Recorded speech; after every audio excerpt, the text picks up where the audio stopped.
പൊതുമധ്യത്തിൽ പത്രക്കാരടുത്ത് ഞാൻ രാജിവെക്കുന്നു, മണ്ഡലം സെക്രട്ടറി സ്ഥാനം രാജിവെക്കുന്നുവെന്ന് പറഞ്ഞ ശ്രീമാൻ നൗഷാദ്, എനിക്ക് വ്യക്തിപരമായ അദ്ദേഹത്തോടൊരു വിരോധമില്ല. പക്ഷേ ഈ കമ്മിറ്റിയിൽ ഇരിക്കാനുള്ള യോഗ്യതയില്ല.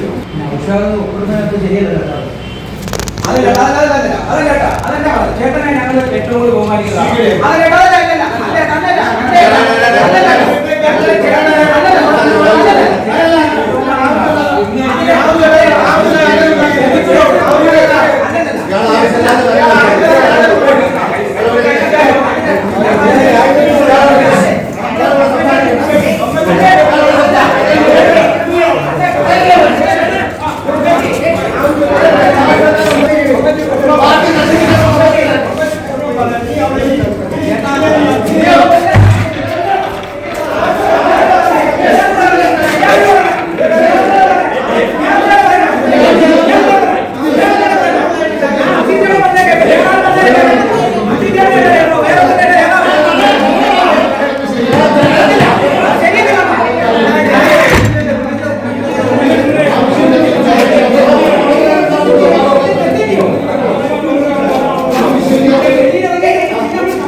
ബഹുമാനപ്പെട്ട സിസിലി സഖാവിനടുത്ത് എല്ലാവിധ ബഹുമാനത്തോടു കൂടി സംസാരിക്കുക.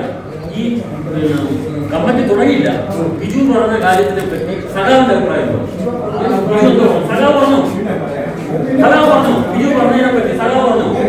പക്ഷെ ഞാൻ പറയുന്നു, ഇടതുപക്ഷ പ്രസ്ഥാനത്തിന്റെ ഒരു വലിയ പ്രവർത്തനം എന്നുള്ള നിലയിൽ പൊതുമധ്യത്തിൽ പത്രക്കാരടുത്ത് ഞാൻ രാജിവെക്കുന്നു, മണ്ഡലം സെക്രട്ടറി സ്ഥാനം രാജിവെക്കുന്നുവെന്ന് പറഞ്ഞ ശ്രീമാൻ നൗഷാദ്, എനിക്ക് വ്യക്തിപരമായ അദ്ദേഹത്തോടൊരു വിരോധമില്ല. പക്ഷേ ഈ കമ്മിറ്റിയിൽ ഇരിക്കാനുള്ള യോഗ്യതയില്ല. എന്റെ അഭിപ്രായം ജില്ലാ സെക്രട്ടറി